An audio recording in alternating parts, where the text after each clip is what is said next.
What's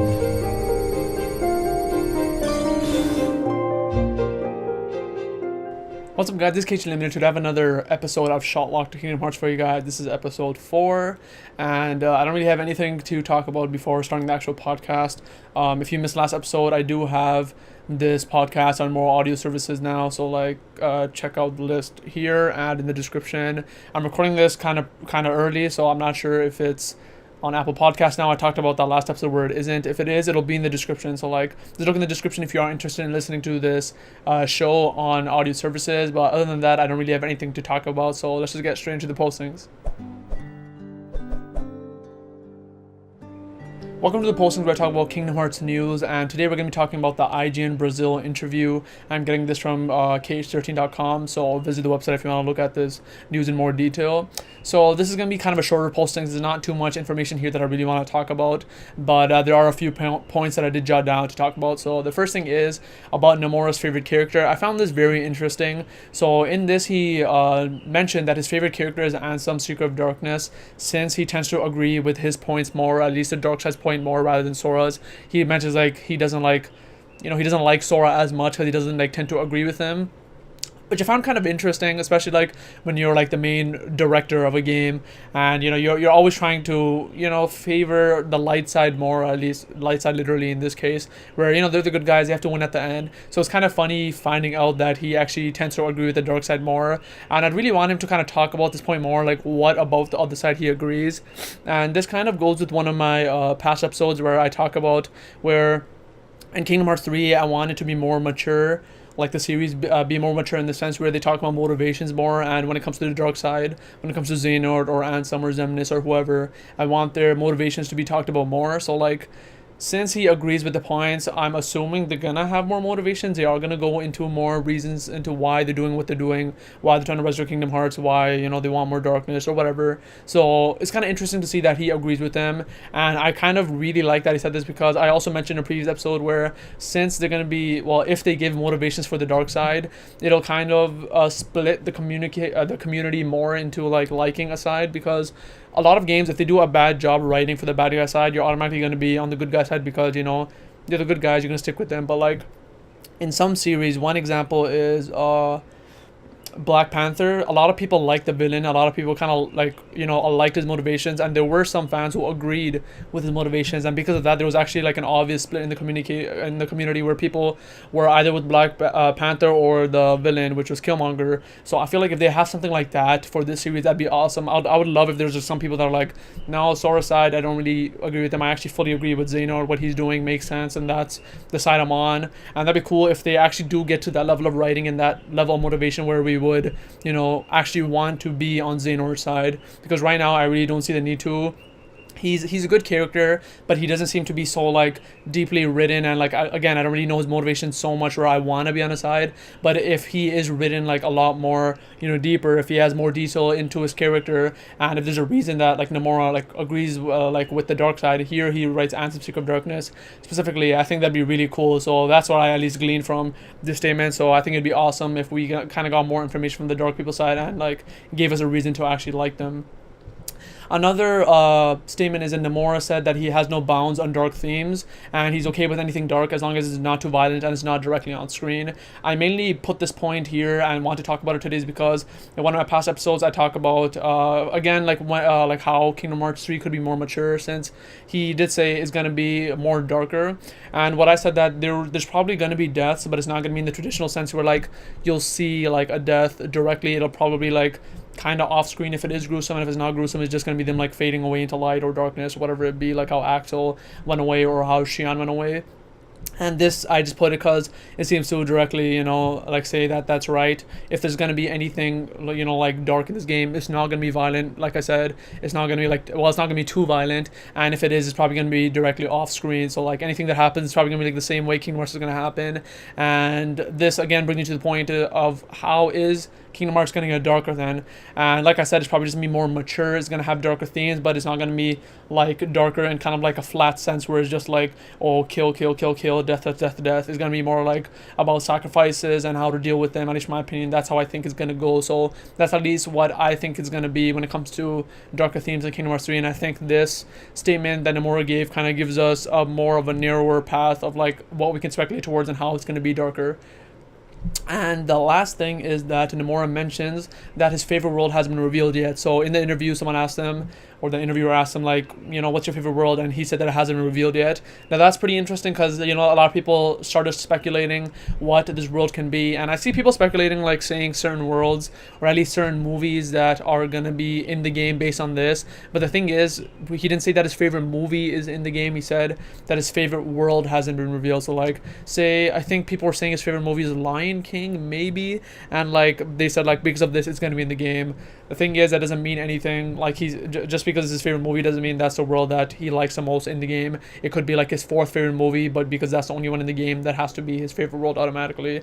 Or he could just like the world for any other reason. But what it can be, I have no idea. I don't know what it could be, but I thought it was pretty cool that it's kind of a tease, and like maybe he'll tell us when it does get revealed.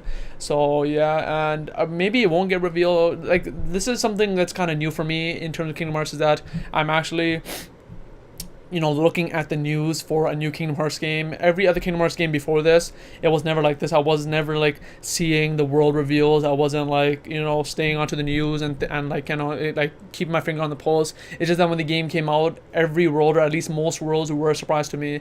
And when it came to Kingdom Hearts 2, my favorite Kingdom Hearts game and my first Kingdom Hearts game, every world was a surprise to me. Every time I got into a world, I'm like, oh shit, this is awesome. I could actually like go around in Lion King or Aladdin and things like that. So I'm not sure. Let me know if you already know, if you have, followed the news for the past Kingdom Hearts games.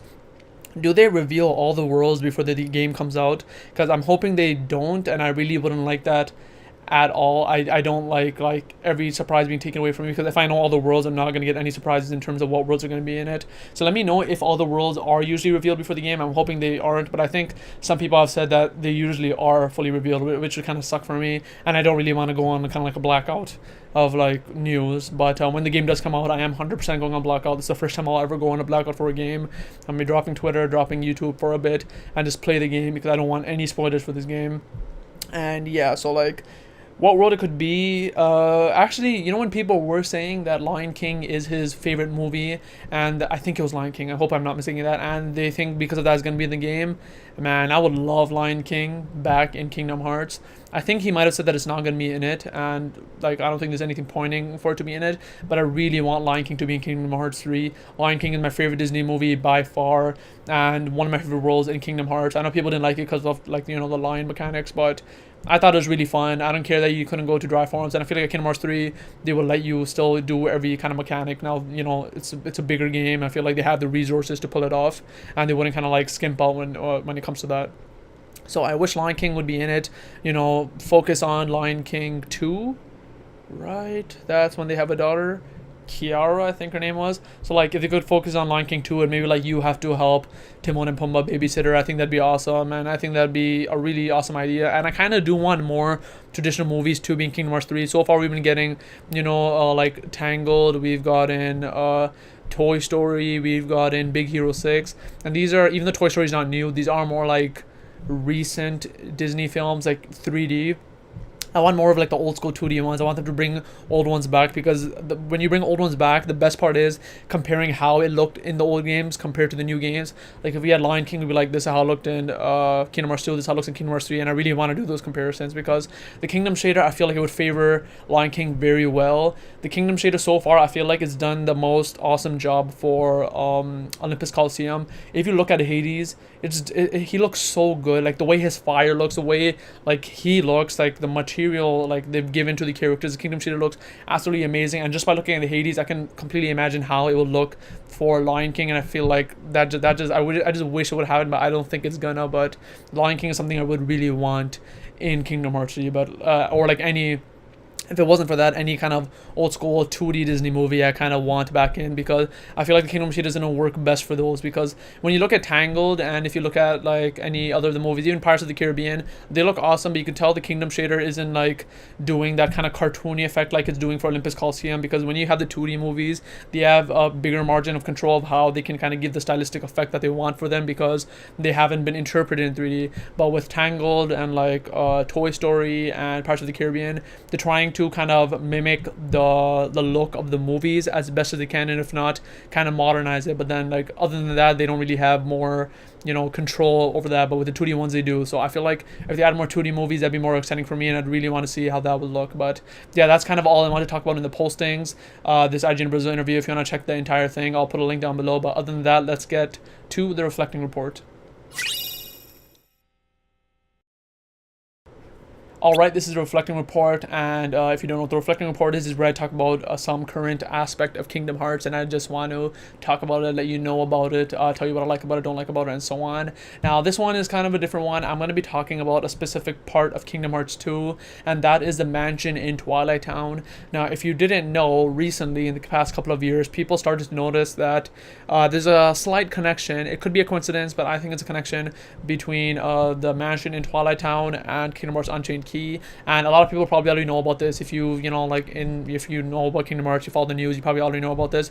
But if you don't, if you look around the mansion in Twilight Town, you'll see that there's a lot of kind of symbolism or like statues or designs of unicorns around the mansion. You'll see statues, you'll see pillars, you'll see in their back garden, I think there's like something unicorn statue or fountain there. And if you just look around, there's a lot of unicorns there. And what a lot of people have been speculating about is that this mansion belongs, or is at least connected to, Unicornus from Kingdom Hearts Unchained Key. And when I heard about that, this was like a mind blown moment for me. Kingdom Hearts has been a series for me that like loves to have connections with games like from the past, or like you see things from the past foreshadow and you find out about it like years later. And I feel like this has been the biggest example of that. It's just amazing. Like I mentioned in my last episode, like when you fought Lingering Will and found out that was a connection to Birth by Sleep, or in Birth by Sleep when you fought the mysterious figure, that was a connection to Dream Drop Distance because that was young Xehanort. That shit I love. I eat that shit up. But then this is just another example of it, and this is just so crazy to me. Kingdom Hearts 2 was made in 2006, 2007, and this came to light like last year-ish, like 2017-ish, and that's like 10 years. And like that's the only reason why I think that it might be a coincidence. I feel like it could have just been like a design philosophy they wanted for the mansion, and then later they just made a unicorn guy, and it might be a coincidence because 10 years, that's a long time for pre-planning. And like, so because of that, I feel like there is a chance for it to be a coincidence. Well, assuming it's not a coincidence, I feel like this could be a huge connection to the Foretellers, and that's kind of what I want to talk about in this reflecting report, is how the Foretellers could be connected to other worlds, and how is this even possible? Because thinking about it, just like base level, why would Unicornus have a connection to Twilight Town? Sorry, but like, why would Unicornus have a connection to Twilight Town? Like, what's there? Why, like, do the other Foretellers have connections to any other places? Is there like a lineage of each Foreteller, and like maybe the current Unicornus, if that's even a thing, lived here? Like, what's up? Like, the mansion is such a mysterious thing. We didn't know that much about it. It was just a haunted mansion in Kingdom Hearts 2, so we really don't know that much about it. So like, assuming there's a connection between them, what do the other Foretellers have? And I'm like, it'd be awesome. The best case scenario would be like if people went to the old games, or maybe even in Kingdom Hearts 3, and you go around in different worlds and you see like a place that's themed to like foxes for what's her name, Volpe something, but I can't remember her name right now. Ava, her. And there's like, yeah, there's a place themed to her, and if you go to another place, it's like a snake themed place, another place which is a bear themed place, and that'd be very cool. And I would like to like know like what worlds are connected to and why they're connected to it. Like, if I'm trying to find out why Unicornus is connected to Twilight Town, the only like base level thing I can think about, and I know a lot of people have already speculated about this, is that Twilight Town may be the present Daybreak Town, because if you look at both places, like from Unchained Key and, Twilight Town, they don't look, like that different, like in terms of like the structures and like the houses. The only like main, difference you can see like right off the bat is the color. Twilight Town is more, orange, and Daybreak Town is more purple. But then at the same time, the names, you kind of see a connection, but like at the same time, all the names they've been doing are like that. Like Traverse Town. Actually, no, that's not really a time. Nah. But like that was more of a night city. Twilight Town is obviously twilight, daybreak is daybreak, but at the same time twilight and daybreak are similar times of day. So like maybe Twilight Town is a present daybreak town, and like that I like that's not too far-fetched in my opinion. I can see that happening. Again, the buildings look somewhat familiar. It's not like we've seen a lot of daybreak anyways. We're mostly like in one like area of it, so I can see it happening. Like that it used to be purple, but then over time, you know, the town has browned, and like I guess to give it like a brownish orange paint, or just the paint is just old. I can really see that happening, and we do like usually see Twilight Town in like a twilight state where it's kind of like a sunrisey, sunsetty light, so that could also add to the brownish orangish lighting. So like that's the only connection I can kind of see between Unicornus and Twilight Town, where he had a mansion in Daybreak, and then like over time Daybreak Town just, you know, became Twilight Town.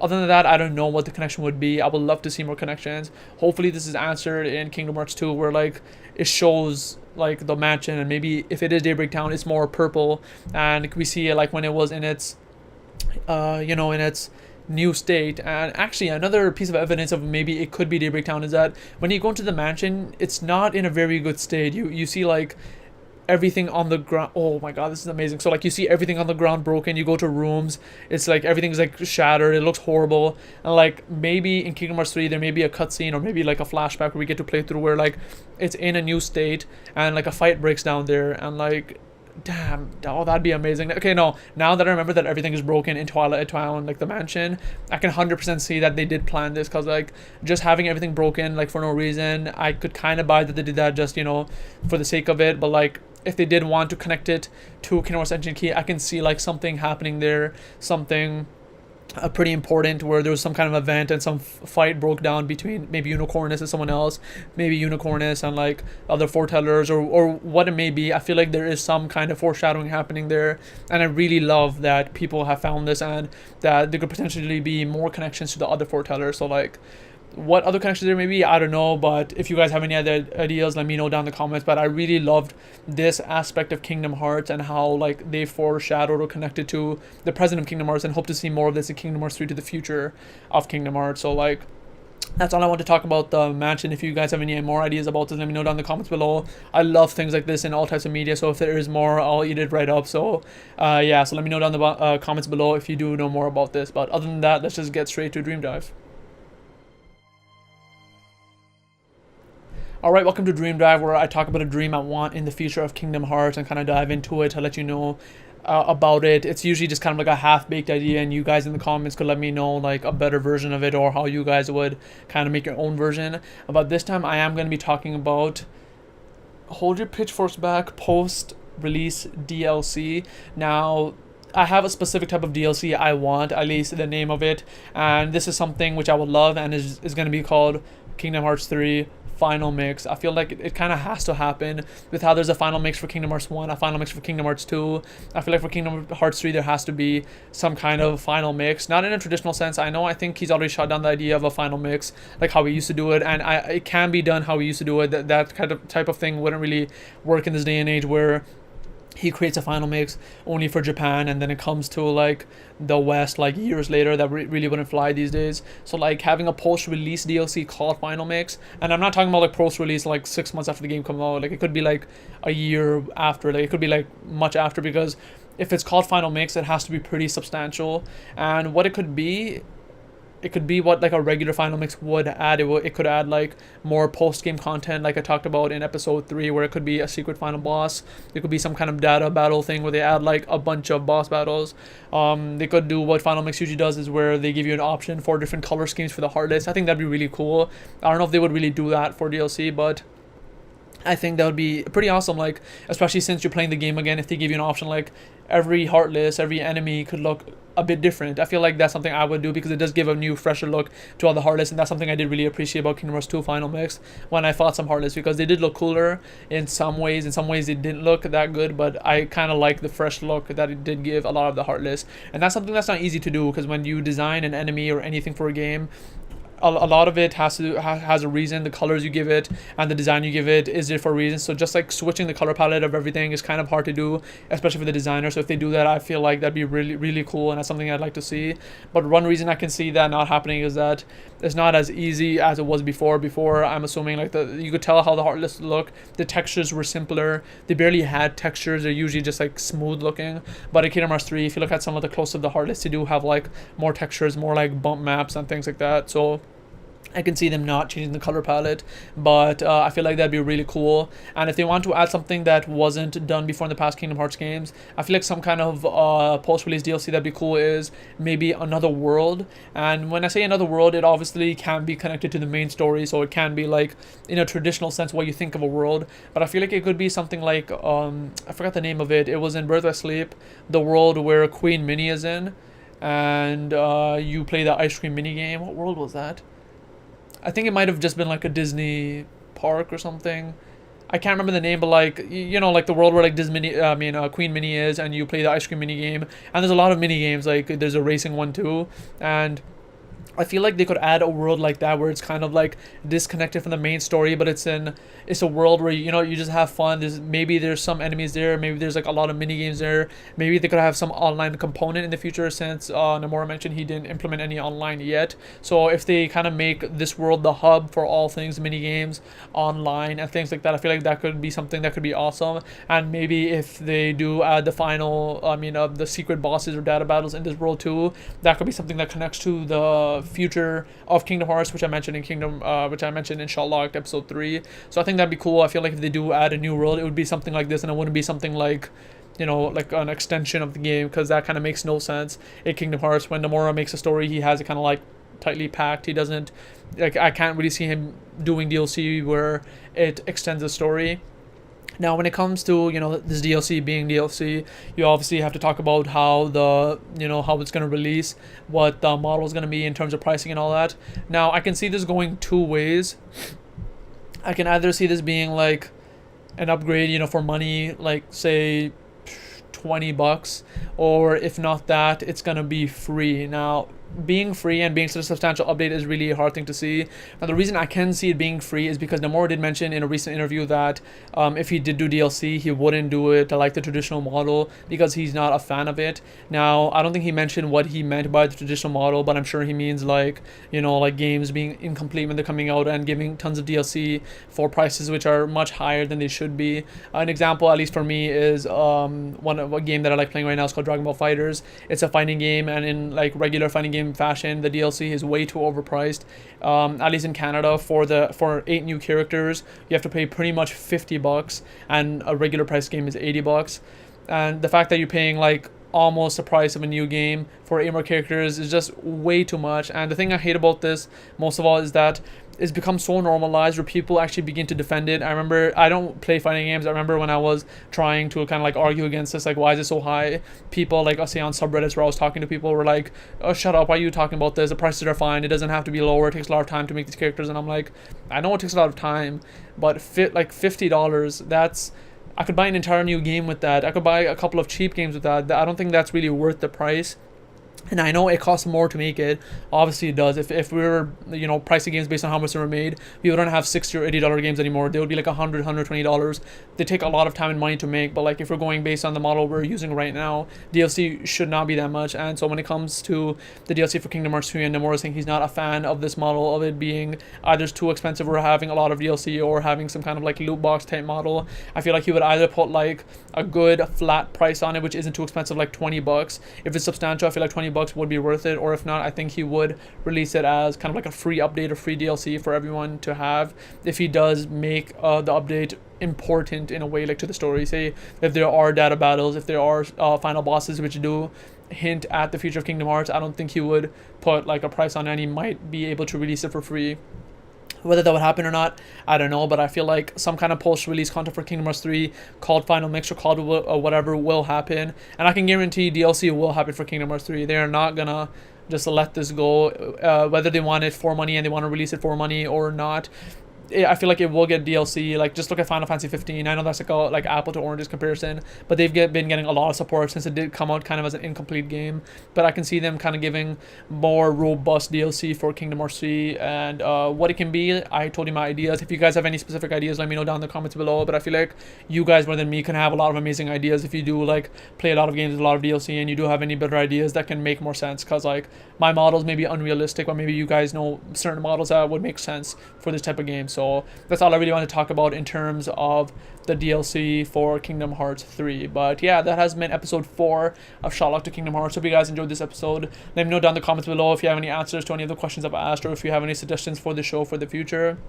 I hope you guys enjoy this show. Remember, the show is on audio services now. Check the description for links. And I hope you guys, like, share, comment, subscribe, let your friends know if they like Kingdom Hearts. And I'll see you later.